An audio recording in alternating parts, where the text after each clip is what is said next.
Hello friends, कैसे हैं आप सब। फ्रेंड्स, आज जो है हम हिंदी ग्रामर कवर करेंगे।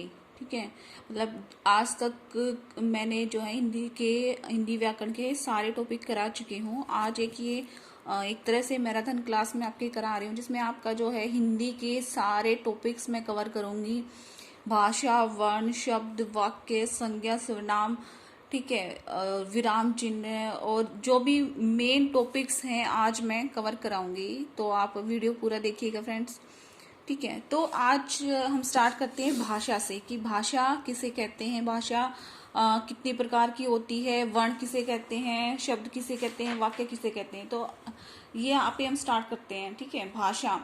देखिए, भाषा वह माध्यम है जिसके द्वारा हम अपने भावों तथा विचारों का आदान प्रदान करते हैं। ठीक है, मतलब ऐसी जो जैसे अगर हम किसी को कुछ बताना है, हमारे अंदर जो भाव है अगर हमें एक्सप्रेस करने हैं, बताने हैं, तो उसको हम कैसे बताएंगे? उसको हम बोल कर बताएंगे, लिख कर बताएंगे या फिर इशारों से बताएंगे। तो वही है हमारा कि भाषा जो 3 तरीके की होती है, लिखित भाषा, मौखिक भाषा और सांकेतिक भाषा। इस तरीके से हम जो लिख कर बताई जाती है उसे लिखित भाषा कहते हैं और जो बोल कर बताई जाती है उसे मौखिक भाषा कहते हैं। ठीक है, भाषा जो है संविधान की 8वीं अनुसूची में भारत की 22 भाषाओं को अब तक मान्यता मिली है।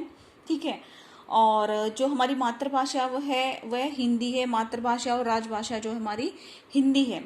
ठीक है, तो और विदेशी भाषाएं हैं रूसी, स्पेनिश, अरबी, जापानी, चीनी, अंग्रेजी। ये जो है क्या हमारी जो है ये विदेशी भाषाएं हैं। और अंग्रेजी एक ऐसी भाषा है जिसे हम अंतर्राष्ट्रीय भाषा कहते हैं।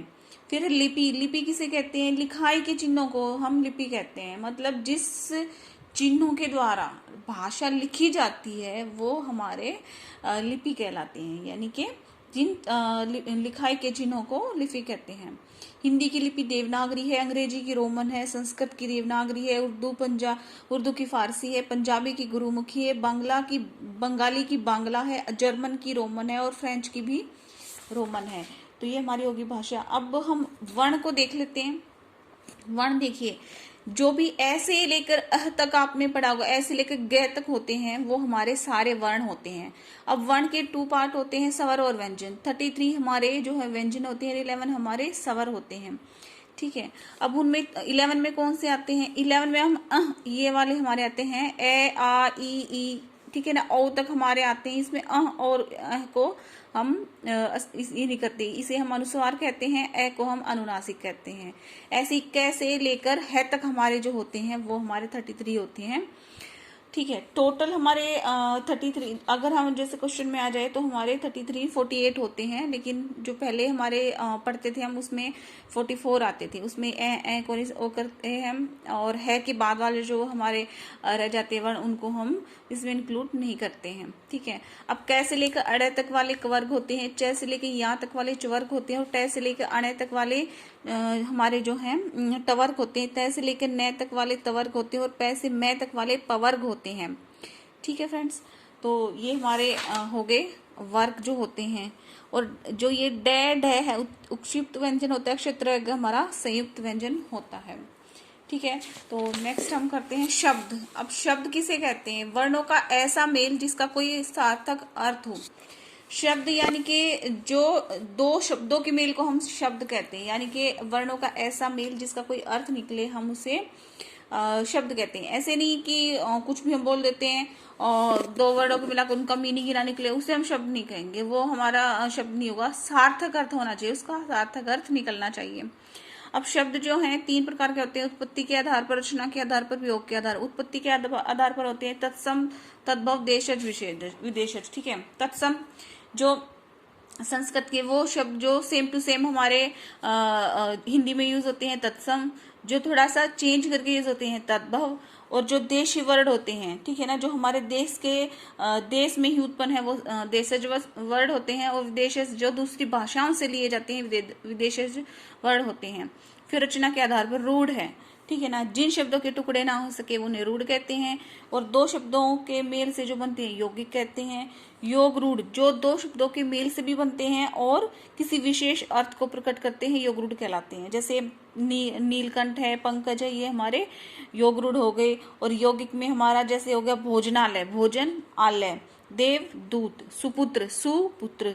रूढ़ हैं जिनके और टुकड़े ना हो सके, ठीक है ना। जैसे सेना है, इसके टुकड़े नहीं हो सकते हैं, और अगर हम टुकड़े करते हैं तो उसका कोई अर्थ नहीं निकलता। फिर प्रयोग के आधार पर विकारी अविकारी। विकारी वो होते हैं जिनका कोई अर्थ, जिनमें चेंज आ जाता है, अविकारी जिनमें चेंज नहीं आता है। इसको मैं आगे कवर कराऊंगी इस टॉपिक को, आप देखिएगा। फिर हमारा है वाक्य। वाक्य किसे कहते हैं? जो देखिए वर्णों के मेल से बनते हैं हमारे शब्द, शब्दों के मेल से बनते हैं हमारे वाक्य। दो शब्दों के मेल से जो है वाक्य बनते हैं, यानी कि सार्थक शब्दों का व्यवस्थित समूह जिसका अर्थ निकले, जिसका अपेक्षित सार्थक अर्थ निकले, उसे हम वाक्य कहते हैं। वाक्य के दो भाग होते हैं, उद्देश्य और विधेय। देखिए जिसके बारे में कुछ बताया जाता है वो होता है उद्देश्य, और उद्देश्य के बारे में जो बताया जाता होता है विधेय। जैसे सीता अच्छा गाती है, ठीक है, तो किसके बारे में बात हो रही है? सीता के बारे में, तो उद्देश्य हो गया। और क्या बताया जा रहा है? अच्छा गाती है, तो ये हमारा विधेय हो गया। अब रचना के आधार पर है हमारे सरल, संयुक्त और मिश्रित। अर्थ के आधार पर है हमारे 8 भेद होते हैं: विधानवाचक, निषेधवाचक, प्रश्नवाचक, आज्ञावाचक, इच्छावाचक, संकेतवाचक, संदेहवाचक, विस्मयादि बोधक। ठीक है, तो ये हमारे हो गए शब्द के पार्ट। फिर है हमारा संज्ञा। संज्ञा किसे कहते हैं? देखिए किसी व्यक्ति, वस्तु, स्थान, जाति, भाव के नाम को हम संज्ञा कहते हैं।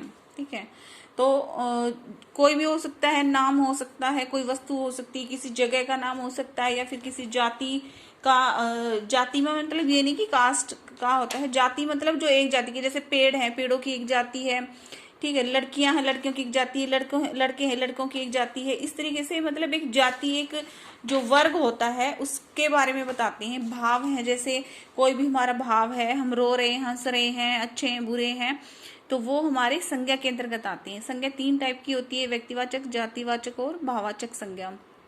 व्यक्तिवाचक जैसे कि व्यक्ति के बारे में बताया जाता है, यानी कि जब किसी व्यक्ति, वस्तु, स्थान के बारे में बताया जाता है तो व्यक्तिवाचक। जाति के बारे में बताया जाता है तो जातिवाचक, और भाव के बारे में बताया जाता है तो हमारी भाववाचक संज्ञा होती है। तो इसमें मेन जो डिफरेंस है वो देखिए, जैसे राम है तो व्यक्तिवाचक, अब लड़का है तो जातिवाचक। जैसे लड़का है, लड़का कोई भी हो सकता है, उसमें ये जो है ना स्पेसिफाई नहीं किया कि कौन है, ठीक है, तो ये हमारा जातिवाचक हो जाए। लेकिन अगर हम बोलते हैं कि राम है तो वो व्यक्तिवाचक हो जाता है। फिर ऐसे ही है, जैसे अगर बताइए इतने सारे पेड़ हैं तो पेड़ क्या है? जातिवाचक। लेकिन बोलेंगे यह नीम है, तो इसका मतलब हम स्पेसिफाई जो ट्री है उसके पेड़ के बारे में हम बात कर रहे हैं, तो वो व्यक्तिवाचक हो जाता है। जातिवाचक सबके लिए होता है, और जो स्पेसिफाई कर देते हैं वो हमारा व्यक्तिवाचक हो जाता है। यानी कि इसमें जो है ना प्रॉपर नाउन हमारा जो है वो हमारा जातिवाचक होगा, और कॉमन नाउन हमारा व्यक्तिवाचक होगा। ये मैं आपको समझने के लिए बता रही हूँ, जो इंग्लिश में होते हैं। और भाववाचक वही है आपका कि जो गुणों को प्रकट करता है, जो गुण दोष के बारे में बताता है, जैसे कि चरित्र हो गया, पाप है, अहिंसा है, सेवा है, ये भाव को बता रहे हैं, तो ये वर्ड हमारे भाववाचक संज्ञा होते हैं। फिर है सर्वनाम किसे कहते हैं? सर्वनाम जो शब्द जैसे संज्ञा के स्थान पर प्रयोग होते हैं उन्हें हम सर्वनाम कहते हैं। यानी कि इंग्लिश में हमारे जो प्रोनाउन है उन्हें हम सर्वनाम कहते हैं। जैसे हर जगह अगर हम नाउन का यूज करेंगे, संज्ञा का यूज करेंगे, तो वो जो है हमारा गद्यांश है, पद्यांश है, या हमारा निबंध है, उसको शोभा नहीं देगा। जैसे एग्जाम्पल बता देती हूँ आपको, जैसे राम गाता है, राम खाता है, राम जा रहा है, राम, बार बार हम राम राम या फिर बार बार मोहन ऐसे नाम का यूज करेंगे तो वो वाक्य में शोभा नहीं देता। तो इसको थोड़ा सा वो करने के लिए, शोभनीय बनाने के लिए सर्वनाम का यूज करते हैं। संज्ञा की जगह पे जो वर्ड यूज करते हैं हम, चाहे वो भाववाचक संज्ञा, चाहे जातिवाचक संज्ञा, चाहे व्यक्तिवाचक, तीनों संज्ञाओं के अंतर्गत उनकी जगह पे जो वर्ड यूज किए जाते हैं, जो संज्ञा के स्थान पर यूज किए जाते हैं, उन्हें हम सर्वनाम कहते हैं। जैसे इंग्लिश में होता है दीज दोज, ठीक है ना, इस तरीके से ही वही हमारे इंग्लिश इसमें हिंदी में है सेम टू सेम। जैसे ये है, वे, उन्हें, ठीक है, ये हमारे सर्वनाम होते हैं। सर्वनाम हमारे 6 टाइप के होते हैं: पुरुषवाचक सर्वनाम, निश्चयवाचक सर्वनाम, अनिश्चयवाचक सर्वनाम, संबंधवाचक, प्रश्नवाचक, निजवाचक। ठीक है, पुरुषवाचक सर्वनाम है जो उत्तम पुरुष, ये इसके 3 टाइप होते हैं, उत्तम पुरुष, मध्यम पुरुष और अन्य व्यक्ति। उत्तम पुरुष जब मैं और जिसमें मैं और मेरा यानी कि सिर्फ अपने बारे में बात की जाए, जिसमें फिर हमारा मध्यम पुरुष जिसमें तू तुम यानी कि दूसरे व्यक्ति, 2 व्यक्तियों के बीच में बात चल रही है तो दूसरे व्यक्ति के बारे में बताया जाए। अन्य व्यक्ति जब दो जनों के बीच में तीसरे व्यक्ति के बारे में बात चलती है यानी कि ये है वो ये, ठीक है, तो वो हमारा अन्य व्यक्ति के अंतर्गत आता है। फिर है निश्चयवाचक सर्वनाम। निश्चयवाचक जैसे इसके नाम से पता चल रहा है कि जब निश्चित चीजों के बारे में बताया जाता है, ठीक है ना, तो जब हमारा जो संज्ञा शब्द है जो निश्चित चीजों के बारे में बताते हैं तो हमारा निश्चित होता है। जैसे यह पुस्तक मेरी है, ठीक है ना, तो वो यह के बारे में बता रहा है कि ये वाली जो है ये वाली मेरी पुस्तक है, ठीक है, तो वो निश्चित रूप से बता रहा है कि ये वाली पुस्तक मेरी है। फिर है अनिश्चयवाचक। अनिश्चयवाचक वो होते हैं जिसमें निश्चितता का पता ना चले, मतलब सर्टेनिटी नहीं है कि ये हो भी सकती है और नहीं भी, तो उसमें कुछ उसको कंफर्म नहीं है कि ये मेरी है या नहीं है, तो वो जैसे कोई कुछ, तो ये शब्द हैं जो अनिश्चितता के बारे में बता देते हैं, जो सर्टेनिटी नहीं है कि कंफर्म नहीं है चीजें, ठीक है, जो सर्वनाम से संज्ञा के बारे में निश्चित रूप से नहीं बताते उन्हें हम अनिश्चयवाचक सर्वनाम कहते हैं। जैसे कोई बुला रहा है, बुला तो रहा है लेकिन कौन है पता नहीं, तो वो हमारा अनिश्चयवाचक सर्वनाम हो जाता है। फिर है संबंधवाचक, जैसे कि नाम से पता चल रहा है संबंधवाचक सर्वनाम, जो सर्वनाम शब्द संबंध बताते हैं, जैसा वैसा जिसने, ठीक है। फिर प्रश्नवाचक जिसमें क्वेश्चन किया हो। निजवाचक आप, अपना, अपने आप, जिसमें ये वर्ड आए ना, आप, अपना, अपना काम अपने आप करो, ठीक है, हम अपना काम अपने आप कर लेंगे, ठीक है ना, अपना काम स्वयं करो। अपना अपना जिसमें होता है ना, निज मतलब अपना, तो अपने बारे में जो शब्द प्रयोग किए जाते हैं उन्हें निजवाचक सर्वनाम कहते हैं। अब निजवाचक शब्दों के भी एक वचन और बहुवचन रूप हो सकते हैं।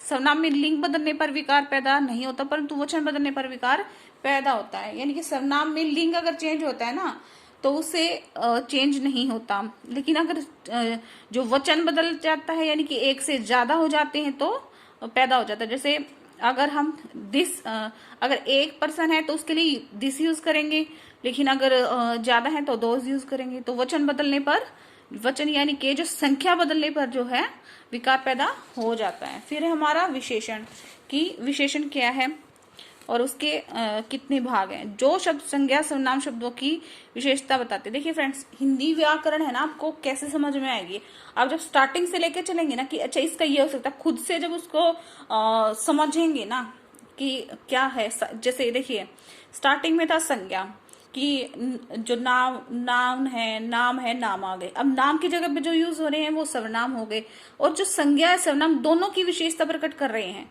एक पूरा एक वाक्य लिखिए जिसमें संज्ञा सर्वनाम विशेषण हो, और उससे आप समझ सकते हैं कि प्रैक्टिस से कि इसमें कौन सी संज्ञा है, कौन सा सर्वनाम है, ठीक है ना। इस तरीके से जैसे राम बहुत अधिक सुंदर है, ठीक है ना, राम बहुत सुंदर है, तो राम क्या हो गया, नाउन है। सुंदर क्या हो गया, वो विशेषता प्रकट कर रहा है ना, राम की क्या विशेषता प्रकट कर रहा है कि सुंदर है, तो सुंदर क्या हो गया, विशेषण। राम सुंदर है, ठीक है, वह अच्छा है। अब वह अच्छा है, वह क्या हो गया, सर्वनाम। अच्छा क्या हो गया, विशेषण। तो जो उसकी मतलब उसके जो उसमें विशेषताएं हैं वो बताएं कि उसमें क्या क्या विशेषताएं हैं जो संज्ञा सर्वनाम की विशेषता प्रकट करे। अब विशेषता ये नहीं कि अच्छी हो कि वो सुंदर है, ये उसकी जो बुरी भी बताए, बुरी विशेषता है जो उसमें मतलब विशेष क्या है, उसमें स्पेशल क्या है, अच्छा या बुरा उसमें क्या स्पेशल है, वो हमारा विशेषण होता है। जो शब्द संज्ञा सर्वनाम शब्दों का के संख्या, मात्रा, रंग, अवस्था आदि की विशेषता बताए, यानी कि संख्या की विशेषता बता सकता है, मात्रा की भी बता सकता है, उसका रंग कैसा है, काला है, सफेद है, अवस्था उस किस कंडीशन में है वो उसको भी बताए, तो उसको विशेषण कहते हैं। और विशेषण द्वारा जिन शब्दों की विशेषता बताई जाती है उसे विशेष्य कहते हैं, ठीक है ना। जो विशेषण की भी विशेषता बताए उसे विशेष्य कहते हैं। जैसे रंग बिरंगी चूड़ियां, ठीक है ना। अब किसकी विशेषता बताई जा रही है, देखिए विशेष्य की, जिसकी विशेषता बताई जाए वो विशेष्य हो गया।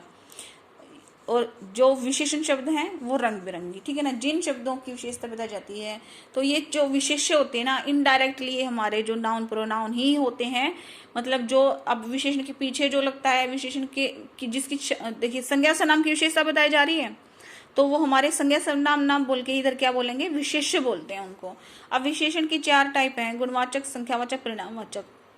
गुणवाचक जिसमें गुण दोष के बारे में की विशेषता बताई जाती है, संख्यावाचक जिसमें संख्या की विशेषता बताई जाती है, परिमाणवाचक जिसमें उसके नाप तोल की बताई जाती है, सार्वनामिक संकेतवाचक यानी कि उसमें जो ये बताया जाता है जो जो सर्वनाम शब्द संज्ञा के पहले लगकर उसकी विशेषता प्रकट करते हैं वो हमारे सार्वनामिक के विशेष होते हैं, यानी कि उसकी तरफ संकेत करते हैं। तो जो देखिए जैसे मैं एग्जाम्पल के तौर पे आपको बता देती हूँ, ठीक है ना, जैसे यह पुस्तक मेरी है, ठीक है, तो यह यानी कि सर्टेन द्वारा, और पुस्तक है जो क्या है वो हमारी संज्ञा है। तो संज्ञा के पहले लगकर जो सर्वनाम शब्द संज्ञा की विशेषता बताते हैं और संज्ञा से पहले अगर कोई सर्वनाम आता है तो वह हमारा सार्वनामिक विशेषण बन जाता है। यह पुस्तक मेरी है, यह क्या है, इसमें सर्वनाम है, ठीक है ना। तो सार्वनामिक विशेषण जैसे कि सर्वनाम वाला विशेषण इसके नाम से पता चल रहा है जो, ठीक है ना, जो संज्ञा के आगे अगर कोई सर्वनाम आ जाए और उसकी विशेषता प्रकट करे तो वो हमारा सार्वनामिक सार्वनामिक विशेषण कहलाता है। यह पुस्तक मेरी है, ठीक है, तो पुस्तक क्या है, संज्ञा, और यह क्या है, सर्वनाम। तो उससे पहले लगकर सर्वनाम है जो संज्ञा से पहले आकर उसकी विशेषता प्रकट कर रहा है तो सार्वनामिक विशेषण होता है। बाकी वर्ड्स इसके यही होते हैं, ये वाले वर्ड हैं जो सर्टेनिटी बताते हैं और जो सार्वनामिक या संकेतवाचक विशेषण कहलाते हैं, ठीक है। तो इसमें कंफ्यूज मत होइएगा कि जो पीछे हमने देखा था कि यह, देखिए पीछे हमने जो देखा था ना कि यह ये वाला था, ये निश्चयवाचक, देखिए सर्टेनिटी वाला जो निश्चयवाचक सर्वनाम था तो वही इसमें सार्वनामिक जो निश्चयवाचक सर्वनाम ही यूज हुआ है, इसमें जो है निश्चयवाचक सर्वनाम यूज हुआ है तभी ये सार्वनामिक विशेषण है। और सर्वनाम में कौन सा यूज हुआ है, निश्चयवाचक सर्वनाम यूज हुआ है, ये नहीं कि और कौन सा यूज हुआ है। निश्चयवाचक सर्वनाम जब संज्ञा के आगे लगता है और उसकी विशेषता प्रकट करता है तो उसको हम सार्वनामिक विशेषण कहलाते हैं, ठीक है, कहते हैं। अब क्रिया है, क्रिया मतलब वही है काम करना, कोई भी काम करना है जैसे वो क्रिया हो जाती है। जो किसी काम के करने होने का पता चले तो वो हमारा क्रिया होता है। और क्रिया का मूल रूप है वो हमारा धातु होता है। जैसे क्रिया होती है जाना, नाचना, तो इसमें ना से पहले वाला जो, जब ना लगता है तो क्रिया बनती है, उससे पहले वाला जो वर्ड होता है यानी कि जैसे जाना है ना, तो इसमें जा है जो वो हमारी धातु होती है। ये वाले जो बिल्कुल मेन वर्ब होती है ना, जो उसमें कुछ प्रत्यय कुछ नहीं जुड़ा होता तो वो हमारी धातु होती है। क्रिया के दो भेद होते हैं, सकर्मक और अकर्मक, ठीक है। सकर्मक जिसमें कर्म होता है और अकर्मक जिसमें कर्म नहीं होता है। अब कर्म क्या है, ठीक है, कर्म मतलब जिसमें हम कोई वाक्य लिखते हैं कि जैसे काव्या बना रही है, क्या बना रही है, चित्र, जिसमें क्या का आंसर मिलता है ना कि क्या कर रही है, वो जो क्वेश्चन का आंसर मिलता है वो हमारा सकर्मक होता है। जैसे काव्या चित्र बना रही है, काव्या बना रही है, इसमें कोई वो नहीं है, इसमें देखिए ऑब्जेक्टिव नहीं है, कोई कर्म नहीं है, ठीक है। तो ये सकर्मक है, ये अकर्मक है। और लिंग और वचन के अनुसार क्रियाएं बदलती रहती हैं। ये हमारा क्रिया हो गया। अब हमारा है कि कारक किसे कहते हैं। कारक देखिए, वाक्य में संज्ञा सर्वनाम पदों का क्रिया के से संबंध बताने वाले चिन्ह को हम कारक कहते हैं। जो शब्द संज्ञा सर्वनाम पदों का क्रिया से संबंध बताते हैं कि संज्ञा सर्वनाम से उसका संबंध क्या है, वो हमारे जो है कारक कहलाते हैं। अब जैसे एक वर्ड में लिखती हूँ कृष्ण कंस मारा, तो इसमें किसका किससे क्या संबंध है कुछ पता नहीं चल रहा है। तो लेकिन जब हमने को वर्ड यूज किए, कृष्ण ने कंस को मारा, जब हमने ने को वर्ड यूज किए तो हमारा सेंटेंस क्लियर हुआ कि कृष्ण ने कंस को मारा।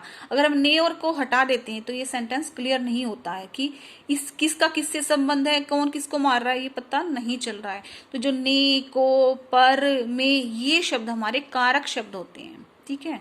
ने को इन शब्दों के लगाने पर जो कोई भी आप वाक्य बोलते हैं कि तो उसमें कारक यूज होते हैं ना कि मैंने उसको मारा, मैंने उससे ये किया, ठीक है ना, देखिए उससे ये किया, उसको ये किया, उसके लिए किया। तो ये जो होते हैं सारे वर्ड कारक वर्ड होते हैं, इनके बिना सेंटेंस हमारा समझ में नहीं आएगा और पूर्ण नहीं होता। देखिए व्याकरण में क्या चल रहा है कि कोई भी भाषा, आप जैसे इंग्लिश है या हिंदी है, उसको हम लिख कैसे सकते हैं, उससे रिलेटेड जितने भी कंसेप्ट होते हैं ना वो समझा रहे हैं कि भाषा, जैसे कोई एक वर्ड लिख दिया कि ये क्यों यूज हुआ है, ये क्या है, ये क्या, उसको डिटेल से समझना ही हिंदी व्याकरण है। ठीक है ना। तो जो सारे सेंटेंस है, अब अगर मान लीजिए आपको व्याकरण आपको समझ में आ गई, लेकिन ये नहीं पता चला कि ने क्या है, को है, पर है, ये क्या है भाई, ये रह गए, ये क्या है, तो ये क्या है, कारक हैं। तो ये सारे जो टॉपिक चल रहे हैं हिंदी व्याकरण के, इससे हम समझ रहे हैं कि कौन सी चीज क्या है। मेन मेन इसका मोटिव यही है। अब जो ये जो ने, को, से, ये वाले जो वर्ड होते हैं, इनको हम परसर्ग या विभक्ति चिन्ह कहते हैं। ये हमारे जो कारक हैं 8 टाइप्स के होते हैं मेनली। कर्ता ने कर्म को कर्ण से संप्रदान के लिए पादान से संबंधन का के किस अधिकरण में पर संबोधन है अरे, जिसमें संबोधन किया जाए। ठीक है ना। ये मैं आपको करा चुकी हूँ। अगर आप ये जो सारा ग्रामर मैं अभी करा रही हूँ, ये मैंने छोटे वीडियो में भी बनाया, आप जाके अलग अलग से वहां पे भी देख सकते हैं। ठीक है। तो एक कर्ता है, इसमें कर्ता ने कर्म को, आप इस तरीके से इसको याद कर सकते हैं कि इसमें जो कर्ता का पता चलता है कि कर्ता कोई काम कर रहा है, क्या काम कर रहा है, किसको कर रहा है, वो कर्म होगा। ठीक है। इसमें साधन का प्रकट करता है, ये जिसमें संप्रदान किसके लिए कार्य किया जाता है, इसमें अलग होना पाया जाता है, इसमें संबंध का पता चलता है, इसमें किसी को अधिकरण में पर जो किस पे है वो चीज, अधिकरण, ठीक है ना, किस पे किस में हो रही है वो चीज, वो पता चलती है। संबोधन इसमें जो है पुकारा जाता है, किसी को निर्देश दिया जाता है, हे रुक, अरे ये क्या कर रहा है। ठीक है ना। वचन, वचन सिंपल है कि कोई चीज एक है या ज्यादा है उसका पता चलता है। संज्ञा सर्वनाम शब्द के जिस रूप से उसके एक या अनेक होने का पता चलता है उसे वचन कहते हैं। वचन एक चीज है तो एक वचन, ज्यादा है तो बहुवचन। ठीक है ना। कुछ ऐसी चीजें हैं जो एक वचन के रूप में यूज होती है, पानी, सोना, आजादी, दूध। ठीक है ना, इस टाइप से। अब बहुत सारी हैं जो बहुवचन के रूप में ही यूज होती है, प्राण, आंसू, दर्शन, हस्ताक्षर। ठीक है। द्रव्यवाचक संज्ञा जो है समुदायवाचक तथा भाववाचक संज्ञा का प्रयोग एक वचन के रूप में होता है, जैसे चाय है, उम्मीद है, चाय स्वास्थ्य के लिए हानिकारक है, उम्मीद बनी रही। ठीक है ना। सेना जो है कार्य कर रही है। लेकिन अगर इनको बहुवचन के रूप में यूज करते हैं जैसे, तो वो हमारी जो है जातिवाचक बन जाती हैं। जैसे सभी सेनाओं की अपनी मर्यादा है, तो सेना का हमने क्या किया, सेनाओं कर दिया, तो ये सभी सेनाओं, ये हमारी जातिवाचक संज्ञा जो है बन जाती है, इसमें जातिवाचक जो बन जाती है। ठीक है ना। अब है हमारा लिंग।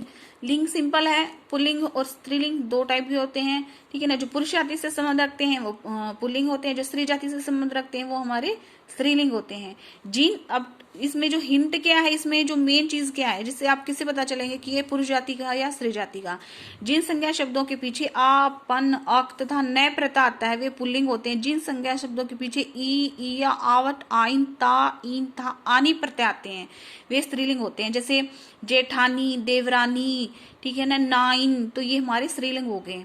अब पुल्लिंग में जैसे पुल्लिंग में जैसे मैं आपको बताऊं, लड़कपन है। ठीक है ना।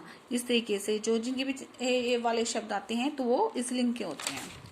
फिर हमारा विकारी और अविकारी शब्द। विकारी शब्द जिन जो चेंज हो जाते हैं, ठीक है ना, जिनमें चेंजेस आ जाते हैं, संज्ञा, सर्वनाम, क्रिया विशेषण, ये हमारे क्या है, चेंज होने वाले हैं। और अविकारी कौन से हैं, क्रिया विशेषण, संबंध बोधक, समुच्चय बोधक, विस्मादी बोधक। ठीक है।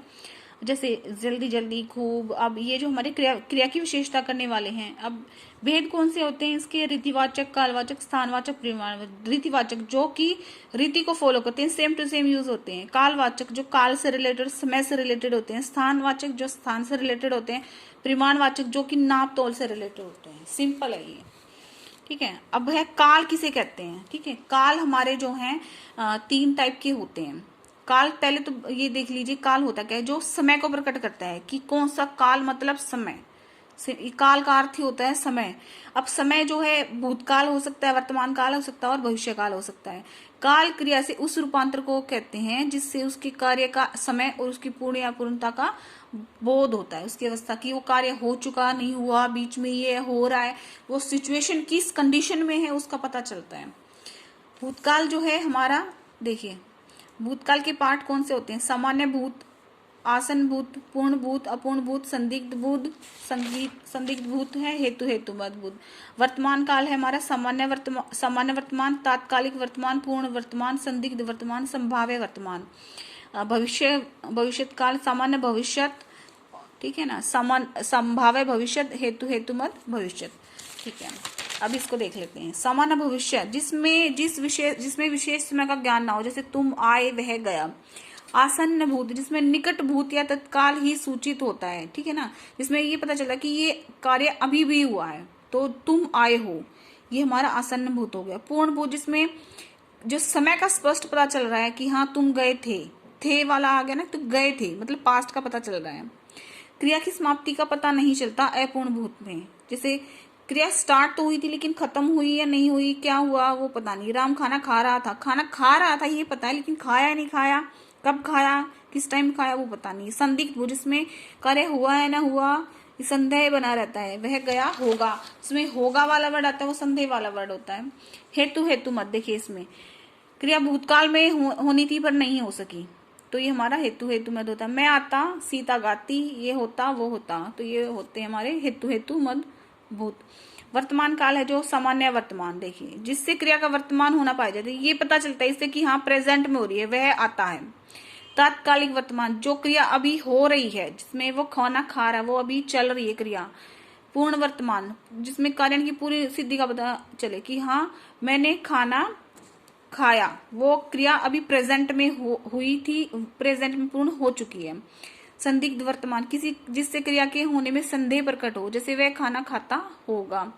फिर संभाव्य कार्य के पूरा होने की संभावना जिसमें रहती है कि कार्य होगा नहीं होगा पता नहीं। वह लौट आया हो, आई होप कि वो लौट आया हो, मतलब इसमें संभावना रहती है ना कि लौट आया भी हो सकता है और नहीं भी। फिर है भविष्य काल, सामान्य भविष्य, सामान्य रूप से भविष्य काल का बोधित करा है, जिसमें सिर्फ ये पता चलता है कि ये फ्यूचर टेंस है, फ्यूचर का है। जैसे राम जाएगा, राम गाएगा।